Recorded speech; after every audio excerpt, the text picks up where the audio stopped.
కూటమి ప్రభుత్వంపై వైసీపీ నేత సజ్జల రామకృష్ణారెడ్డి ఫైర్ అయ్యారు. నెల్లూరు జైల్లో కాకాణి గోవర్ధన్ రెడ్డిని పరామర్శించిన ఆయన ప్రభుత్వ తీరును తప్పుపట్టారు. ప్రశ్నిస్తే వైసీపీ నేతలపై అక్రమ కేసులు పెడుతున్నారని మండిపడ్డారు. అరెస్టులతో ఏదో సాధిస్తారనుకుంటే పొరపాటే అన్నారు.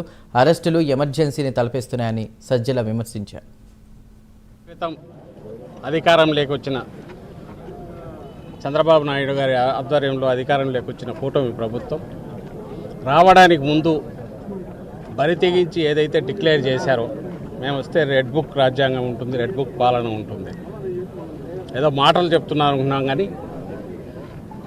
దాని పర్యవసానాలు వచ్చినప్పటి నుంచి వాళ్ళు మొత్తం అన్ని వ్యవస్థలను భ్రష్టు పట్టించి, ముఖ్యంగా పోలీసు వ్యవస్థను, రెడ్ బుక్ రాజ్యాంగం అంటే ఎట్లుంటుంది, ఒక ప్రజాస్వామ్య దేశంలో ఒక రాష్ట్రంలో ఎట్లా ఇంప్లిమెంట్ చేయగలరు అనేది వరుస పెట్టి తప్పుడు కేసులు పెట్టడం ద్వారా ఆచరణలో చూపిస్తూ వచ్చారు. దానికి తాజాగా వైఎస్ఆర్ కాంగ్రెస్ పార్టీ సీనియర్ నాయకుడు మాజీ మంత్రి గోవర్ధన్ రెడ్డి గారు కూడా ఈ మధ్య గురయ్యారు. అంటే ఏదైనా కేసులో ఆధారాలుంటే దాని మీద ఎంతవరకైనా పోవచ్చు, ఎంతో కొంత పొగ ఉంటే నిప్పు ఉందని చెప్పి దాని మీద పోయి చేయడంలో కూడా అభ్యంతరం లేదు. కానీ అసలు ఏమీ లేకుండా కల్పిత కథలన్నీ కలపడము, ఓ స్క్రీన్ ప్లే తయారు చేయడము, పాత్రలు సృష్టించడము, వాళ్ళ ఎల్లో మీడియాలో ఒక వారం 10 రోజులు నెల రోజులు నడపడం, ఆ తర్వాత వాళ్ళని ఎక్కడో పట్టుకొని కన్ఫెషన్ అని రాసుకోవడం, ఆ తర్వాత దానికి సంబంధించి ఏదో సెక్షన్లు పెట్టి ఎఫ్ఐఆర్ తయారు చేయడం. అది 10 ఏళ్ల క్రితందో 5 ఏళ్ల క్రితందో ఎప్పుడైనా సరే నాయకులు అందరినీ తిరుక్కొని పరాకాష్ఠకు ఏదైతే భయపడుతున్నామో అది జరుగుతుంది. సామాన్య ప్రజలు కూడా దానికి పూర్తిగా ఇదే. ఒక్కసారి నీకు వ్యవస్థ దెబ్బతిన్నాక, విశృంఖలత్వం వచ్చాక, ఎవరికి జవాబుదారీతనం లేనప్పుడు ఏం జరుగుతుంది అనేది ఏడాది తర్వాత ఇప్పుడు చూస్తున్నాం.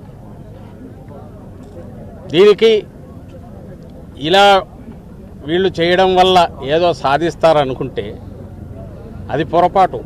ఒక నెల రోజులో 2 నెలల్లో నాయకులను, కార్యకర్తలను, సోషల్ మీడియా యాక్టివిస్టులను ఇంకోనూ జైల్లో పెట్టచ్చు. కానీ బయటకు వచ్చేసరికి ఎలా తయారవుతున్నారంటే మరింత గట్టిగా తయారై వస్తున్నారు. వైఎస్ఆర్సీపీ మరింత బలపడుతోంది. భయము, బాధ ఏదంటే ఈ విశృంఖలత్వం పెరిగిన తర్వాత రాష్ట్రంలో ఓ సిస్టమ్స్కి అలవాటు పడిన వ్యవస్థ, పోలీస్ వ్యవస్థ, అది గాడి తప్పితే ఎట్లుంటుందనే ఫలితాలు మనం బీహార్లోనో ఆటవిక రాజ్యాల్లోనూ చూస్తాము. నిరంకుశత్వం ఉన్నప్పుడు ఎమర్జెన్సీ టైంలో చూసాం. ఇప్పుడు మళ్ళీ అది రుచి చూపిస్తున్నారు. మళ్ళీ వెనక్కు తెచ్చుకోవడం కష్టం. చంద్రబాబు నాయుడు గారికి అది తెలిసినట్లేదు. రెండవది, నువ్వు నాటిన విత్తనం ఈరోజు ఏదైతే రేపు దాని ఫలాలు ఎట్లుంటాయి అనేది కూడా ఆయన ఊహించట్లేదు. భయంకరంగా ఉంటాయి. ఇంత సింపుల్ అనుకోరా. కేసులు పెట్టచ్చు ఎవడి మీద అయినా, ఇద్దరు కలిసినా లేదా ఒకరిద్దరు ఫోన్లో మాట్లాడుకున్నా దాన్ని బేస్ చేసుకుని ఒకటి పట్టుకొచ్చి కాళ్ళు ఎరగొట్టి కన్ఫెషన్ రాయించుకుంటే వరుస పెట్టి 10 మందిని జైల్లో తోయచ్చు, హెరాస్ చేయొచ్చు. ఏదంటే అది స్థానిక సంస్థల ఎన్నికల్లో చూసాం, ఈ మధ్య జరిగిన ఉప ఎన్నికల్లో, నిన్నటికి నిన్న తెనాలిలో చూసాం. కేసు ఏదన్నా తప్పుడు చేస్తే కేసు పెట్టచ్చు, తప్పులేదు. రోడ్డు మీద కూర్చోబెట్టి సినిమాల్లో కదా మనం చూసి భయం వేస్తుంటుంది, ఒళ్ళు గగురుపు వస్తుంది. కాకి డ్రెస్ వేసుకొని బూట్కాలు కళ్ళ మీద పెట్టి లాఠీలతో బాదుతున్నారంటే మళ్ళీ లాఠీ మార్చి లాఠీ. అసలు ఎక్కడున్నాం మనం?